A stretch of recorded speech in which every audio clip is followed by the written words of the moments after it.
Kindly subscribe my channel and hit on the bell icon for further notification.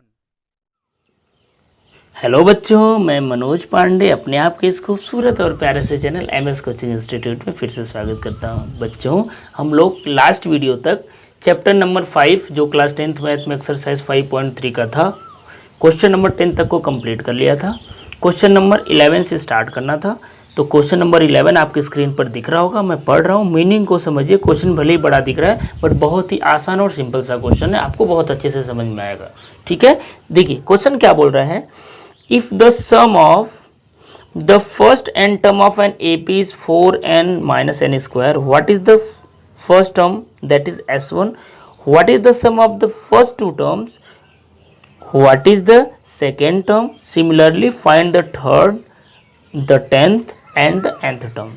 देखिए यहाँ पर जो nth term का सम है वो डिफाइंड है 4n माइनस एन स्क्वायर से। मैं लिखते जाता हूँ ताकि आपको ज़्यादा समझ में आएगा। तो फर्स्ट n टर्म का जो सम दिया है, दैट मीन्स गिवन में आपको क्या क्या दिया है।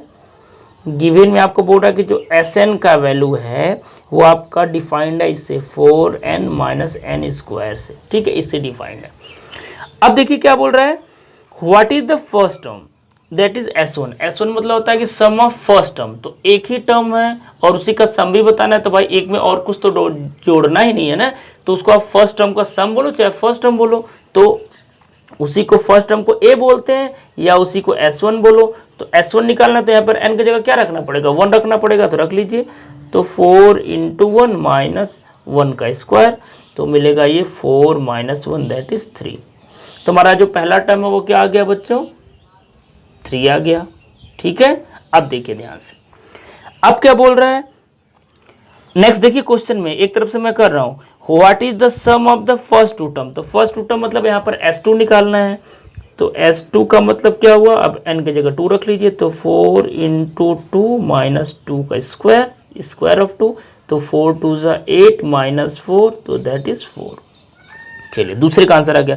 फिर क्या बोला, व्हाट इज सेकेंड टर्म। तो सेकेंड टर्म मतलब क्या होता है भाई, S2 का मतलब कि पहले दूसरे को जोड़ना, और ये पहला है तो पहले दूसरे के प्लस में से इस पहले को घटा देंगे तो दूसरा टर्म आ जाएगा ना। तो अगर मैं बोलूँ A2 बताओ तो आप क्या बोलोगे, S2 माइनस S1, और S2 कितना है 4 और S1 कितना है 3, तो क्या आ जाएगा 1 आ जाएगा। मतलब जो सेकेंड टर्म है वो क्या है आपका, अरे भाई 1 है, यही ना। चलिए आगे बढ़े अब हम लोग, चलिए आगे बढ़ते हैं। अब देखिए क्वेश्चन में क्या बोल रहा है, what is the second term हो गया। Similarly find the third term. तो देखिए थर्ड टर्म मतलब क्या हम लोग करें, कैसे निकालेंगे बताओ। कई सारा तरीका हो सकता है ना। अरे भाई थोड़ा सा सोचो, मैं इसीलिए आपको समय दे रहा हूं कि आप सोचो। देखो फर्स्ट टर्म हमको पता है, सेकेंड टर्म पता है, तो क्या आप डी निकाल सकते हो कि नहीं। सेकेंड में से फर्स्ट को माइनस कर दिए, तो सेकेंड टर्म कौन सा है 1 है, फर्स्ट टर्म कौन सा है 3 है। तो यहाँ पर कॉमन डिफरेंस -2 का है। समझ में आया। अब आपके पास ए भी है डी भी है, मैं ए भी यहीं पर लिख लेता हूँ। ए कितना है 3 है, तो ए डी पता है। तो थर्ड टर्म कैसे लिखते हो, A3। अरे भाई A + 2D यही तो लिखते हो, वैल्यू रख लो, बहुत आसान सा क्वेश्चन है। A का मतलब 3 हो गया, +2 × D, D का मतलब है -2, तो 2 2 = 4 और ये हो जाएगा -1। तो A3 कितना हो जाएगा, -1 हो जाएगा। समझ में आया। अब आगे क्या बोल रहा है, 10th 10वां टर्म, तो A10 लिखना आसान है। A + 9D होता है, जनरल टर्म लिखने आपको आना चाहिए। 10 है तो एक कम करके डी को लिख दो, बस इतना ही करना है। 12 पूछे तो 11D हो जाएगा। ठीक है, तो ए का मतलब है 3 और 9 × 2 तो -2 है, सॉरी, तो 3 - 18 और करोगे तो -15 आएगा। समझ में आया, आई होप आ रहा होगा।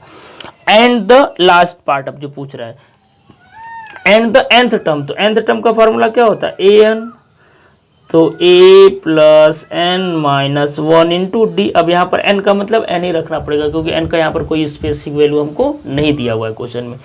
तो A का मतलब हो गया 3 + n - 1 और D का मतलब हो गया × -2। कैलकुलेट कर लीजिए, तो an = 3, -2 से ब्रैकेट ओपन करेंगे तो -2n और माइनस इंटू माइनस प्लस 2, तो 3 to 5, तो 5 माइनस 2n।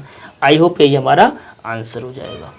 तो बहुत सारा आंसर है, मैं हैशटैग कर देता हूँ। एक तो आंसर आपका ये है, ये पूछ रहा है, एक आपका सेकेंड टर्म पूछ रहा है, तो एक ये भी आंसर है। जो मैं हैशटैग कर रहा हूँ वो आंसर सब है, ठीक है। और इसके बाद थर्ड टर्म पूछा था, तो थर्ड टर्म आपका एक ये है, तो ये भी एक आंसर है। बहुत सारा चीज़ पूछ रहा है। 8 10 है, तो एक आपका ये आंसर है और एक आपका ये आंसर है, ठीक है। तो इस तरीके से बच्चों ये हमारा कंप्लीट सोल्यूशन है इस क्वेश्चन का। क्वेश्चन जितना ही बड़ा है आंसर उतना ही छोटा है, ठीक है। चलिए नेक्स्ट क्वेश्चन की तरफ हम लोग मूव करते हैं। बच्चों 12 क्वेश्चन आपकी स्क्रीन पर ये रहा। क्या बोल रहा है देखिए, find the sum of the first 40 positive integers divisible by 6, यानी 6 से डिवाइड होने वाले स्टार्टिंग से लेकर के 40 तक के पॉजिटिव इंटीजर्स का सम क्या होगा। तो यहाँ पर देखिए बहुत ही आसान सा क्वेश्चन है भाई। 6 से डिवाइड होने वाले जो भी नंबर्स उनका एक हम लोग सीरीज बना लेते हैं, ठीक है। पॉजिटिव नंबर का बात कर रहा है तो 1 से स्टार्ट होता है, ठीक है। तो 1 2 3 4 5 6, तो फर्स्ट 40 पॉजिटिव इंटीजर्स हमको लिखना है जो 6 से डिविजिबल है।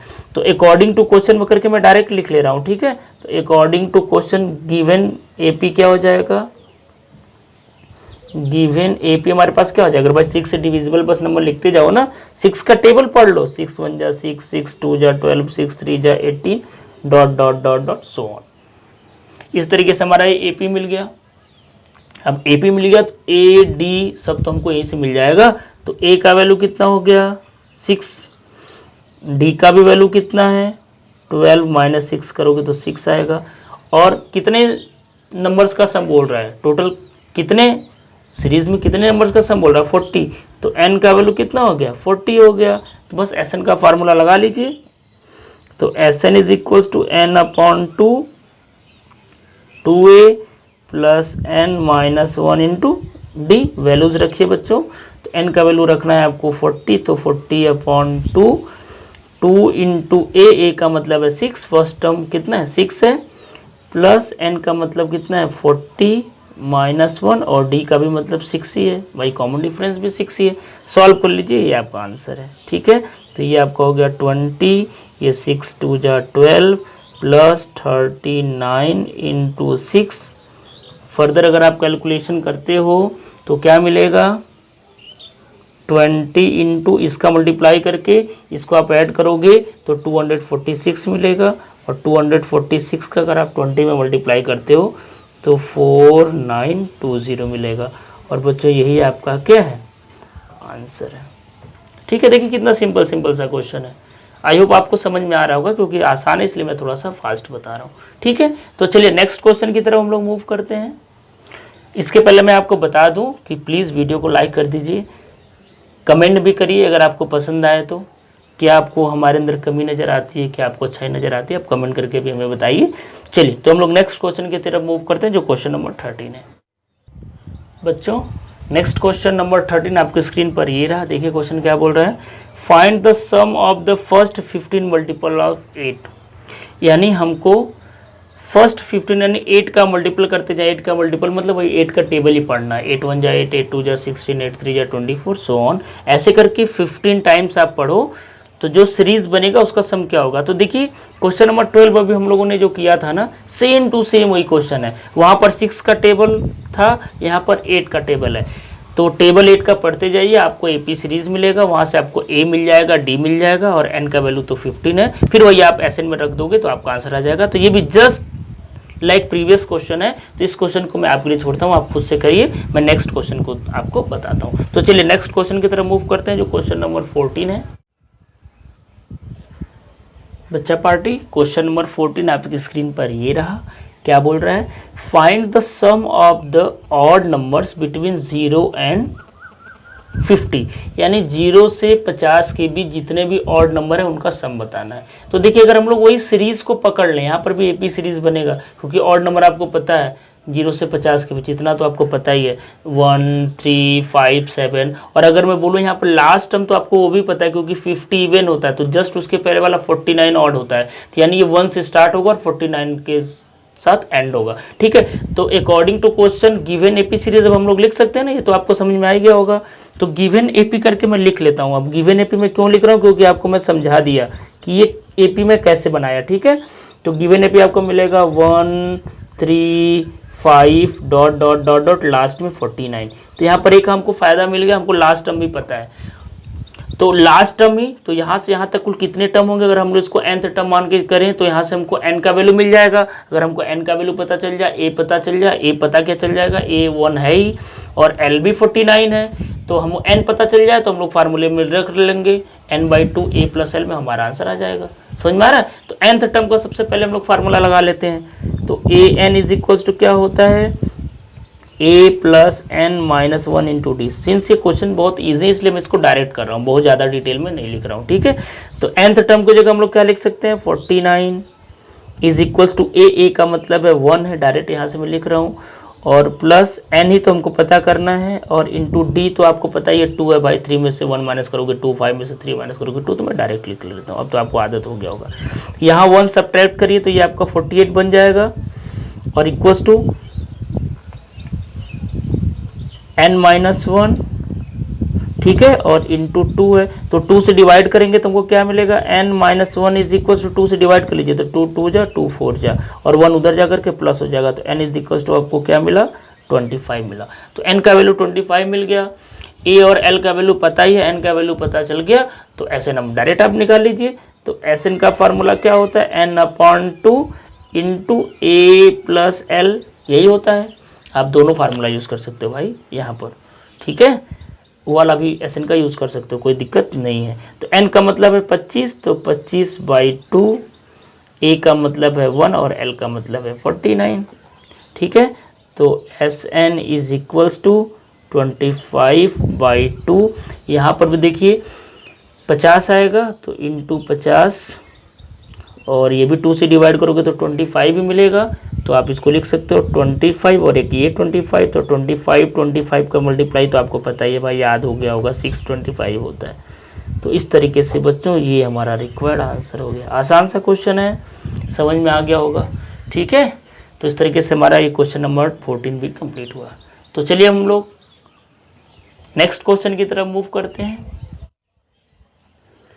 चलिए बच्चों, क्वेश्चन नंबर 15 आपके स्क्रीन पर ये रहा। पहले क्वेश्चन को अच्छे से मीनिंग को समझिए, फिर हम लोग सॉल्व करेंगे। क्या बोल रहा है, a contract on construction job specifies a penalty for delay of completion beyond a certain dates as follows, ₹200 for the first day, ₹250 for the second day, ₹300 for the third day, etc.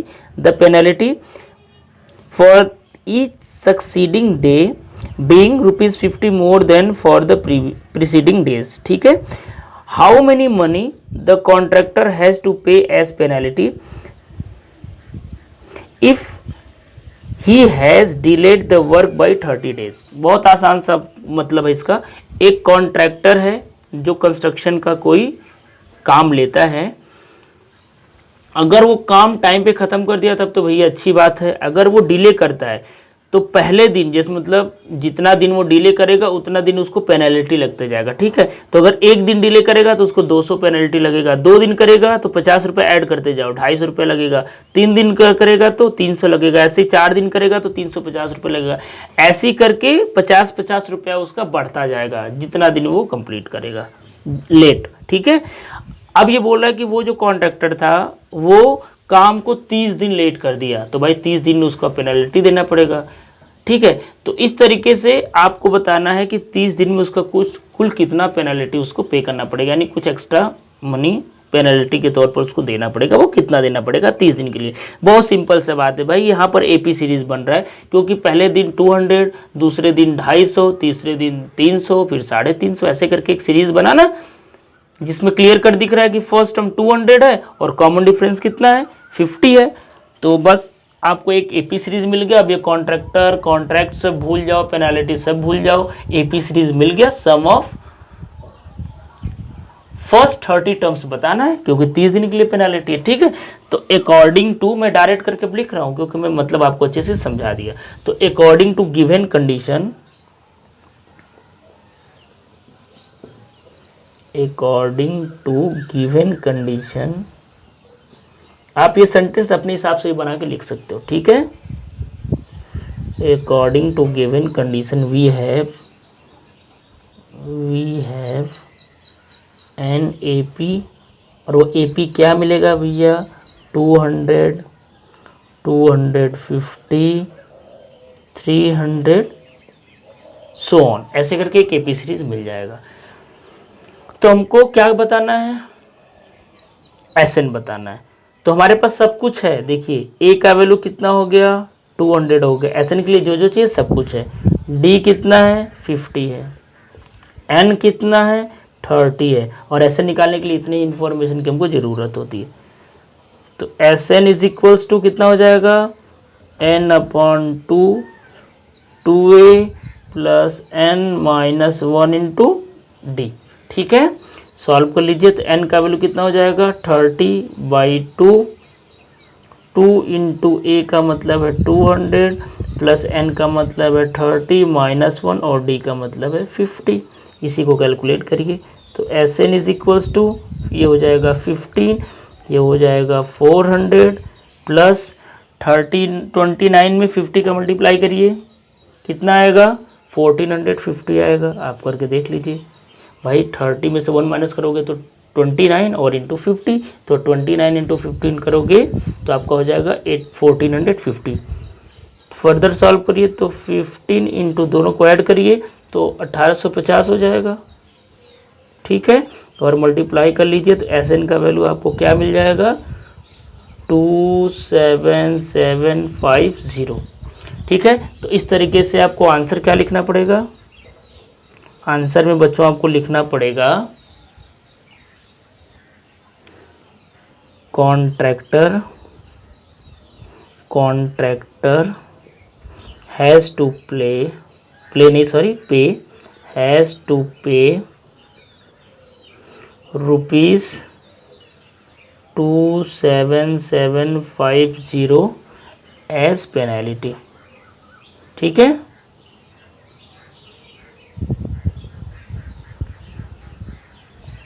ठीक है, तो इस तरीके से बच्चों ये आपका required answer हो गया। आसान सा क्वेश्चन था, ठीक है। तो इस वीडियो को ज़्यादा लंबा ना करते हुए इस वीडियो में इतना तक ही।